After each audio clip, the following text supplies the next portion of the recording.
नमस्ते प्यारे बच्चों। आज की संस्कृत कक्षा में मैं कारक, उनके सूत्रों की व्याख्या और उदाहरण लेकर आपके सामने उपस्थित हूँ।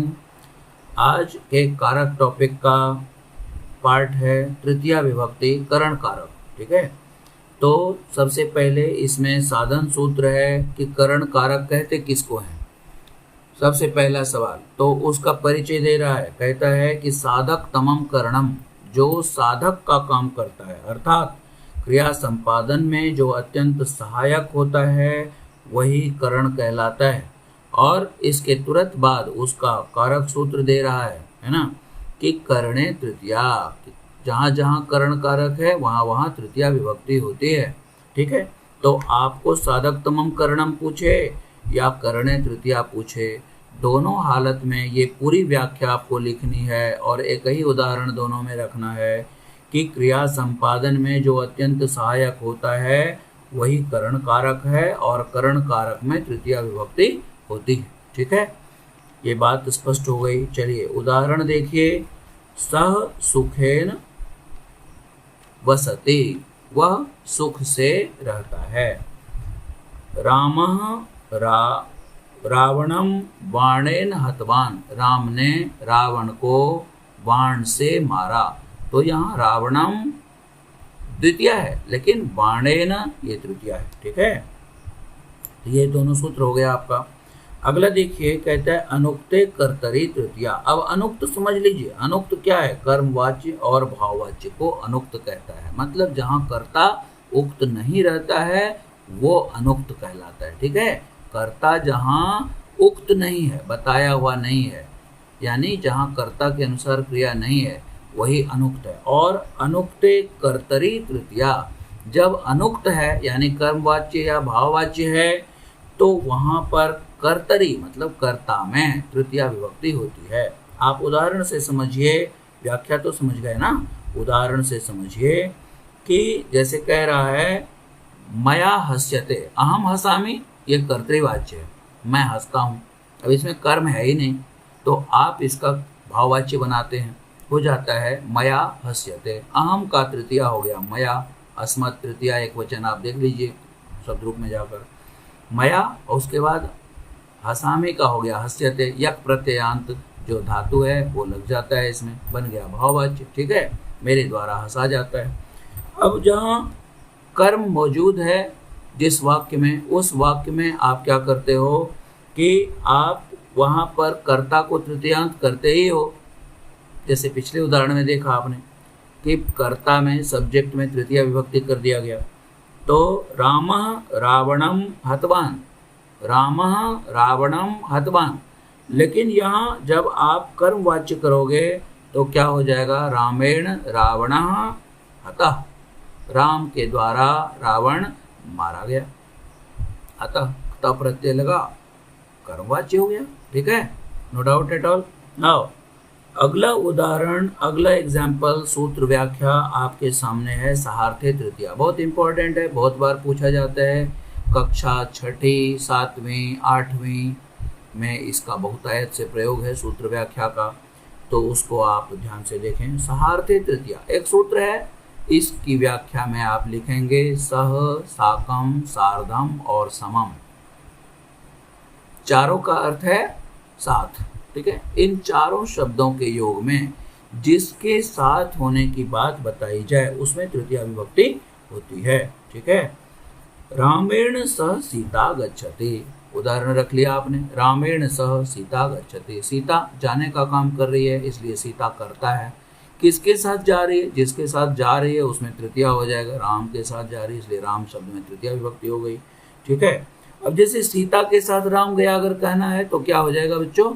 सीतया सह रामः गच्छते, सीता के साथ राम जाता है, जाने का काम राम कर रहा है लेकिन साथ किसका है? सीता का, इसलिए सीता में तृतीया हो गया। गौर किया ना आपने इस बात को?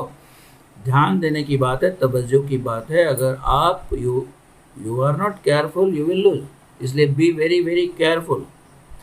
नेक्स्ट सूत्र है आपका अपवर्गे तृतीया। अपवर्ग मतलब होता है कार्य समाप्ति और फल की प्राप्ति। अपवर्ग का मतलब क्या होता है? कार्य की समाप्ति और फल की प्राप्ति। तो अपवर्ग में कालवाचक और मार्गवाचक शब्दों में, कालवाचक समय का बोध कराने वाला और मार्गवाचक दूरी का बोध कराने वाला, कालवाचक और मार्गवाचक शब्दों में अपवर्ग में तृतीया विभक्ति हो जाती है। कैसे हो जाती है जरा समझ लो।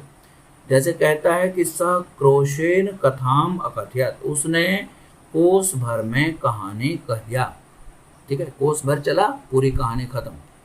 यहाँ क्रोशम कथाम कर दोगे तो गलत हो जाएगा।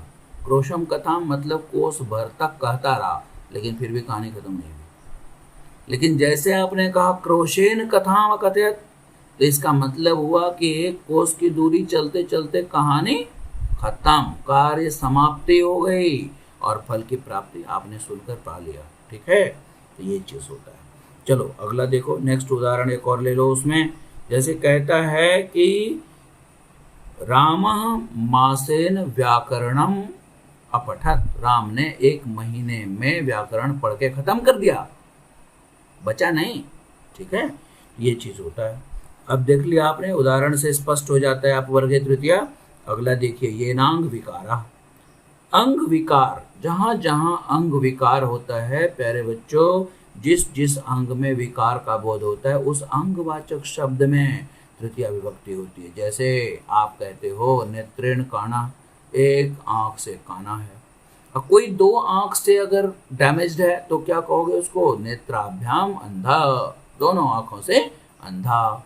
ठीक है, जैसे कोई कहेगा हाथ से लूला है तो हस्तेन लूला। ठीक है, इस तरह से उदाहरण आप देखोगे। पृष्ठेन कुब्जः, पीठ से क्या है? कुबड़ा है। पादेन खंजः, आप पाद शब्द मतलब पैर होता है, पता है ना, पैर से क्या है? खंजः, लंगड़ा है। ठीक है, तो ये सब उदाहरण किसका है? ये नांग विकारा। आपको बहुत बार क्या होता है? अंग विकार योगे तृतीया, ऐसा समझना चाहिए। और ये चीज आपको लिखना भी पड़ता है, प्रश्न आते हैं ऊपर के क्लास में इस तरह का 8, 9, 10 में कि कारण बताओ, विभक्ति और कारण बताओ। ठीक है, तो विभक्ति कारण जहां बताते हो वहां ये सब सूत्र बहुत जरूरी है बच्चों, इसलिए इसको एकदम से याद कर जाओ, समझ जाओ और फिर आप इसका प्रयोग करो अपने दैनिक जीवन में। चलो देखते हैं, अगला सूत्र है पृथक विना नाना योगे तृतीया। पृथक विना नाना योगे तृतीया, पृथक विना और नाना तीनों का मतलब होता है अलग। ठीक है, तीनों का मतलब क्या होता है? अलग। तो इन तीनों शब्दों के योग में जिससे अलग बताया जाए उसमें तृतीया विभक्ति होती है। ठीक है, बहुत बार तृतीया के अलावा इसमें द्वितीया भी हो जाती है, पंचमी भी हो जाती है। तो आप समझ लो पृथक विना नाना योगे 2, 3, 5, सीधा एकदम पृथक विना नाना योगे 2, 3, 5, 2, 3, 5 मतलब द्वितीया, तृतीया और पंचमी। चलो उदाहरण देखो, रामम रामेण रामात बिना अयोध्या शून्या। ठीक है, रामेण बिना अयोध्या शून्य, रामम बिना अयोध्या शून्य, रामात बिना अयोध्या शून्य। ठीक है, तो इस तरह से एक ही उदाहरण में आपने तीनों को रख लिया। ठीक है, अब देखो इसमें एक सूत्र और है, इत्थम भूत लक्षण है। इत्थम भूत लक्षण है मतलब ये भूत का लक्षण है। ठीक है, समझो कि इसको दूसरे नाम से भी जानते हैं, उपलक्षण है तृतीया। भूत मतलब जीव, यहाँ भूत वो वाला नहीं जो पकड़ लेता है। ठीक है, आप समझ लो कि जीव का लक्षण वाचक जो शब्द होता है उसमें तृतीया विभक्ति लगती है। ठीक है प्यारे बच्चों, जैसे किताब है हाथ में तो आप क्या कहते हो? विद्यार्थी दिखता है, हैं? किताब है तो विद्यार्थी। और खूब जटाजूट बढ़ाया हुआ है तो क्या कहते हो? योगी। वस्त्र वैसा गेरुआ पहन लिया तो कहते हो सन्यासी है, वगैरह वगैरह। तो इसमें उसका पहचान बोधक क्या शब्द है? उसका वस्त्र है, उसका जटाजूट है, उसका किताब है। ठीक है, तो ये सब उपलक्षण हुआ। कहता है कि उपलक्षण में जो पहचानवाचक शब्द है उसमें तृतीया विभक्ति होती है। जैसे जटाभि तापसः, जटाओं से तपस्वी है। वस्त्रेण सज्जनः, वस्त्र से सज्जन दिखता है।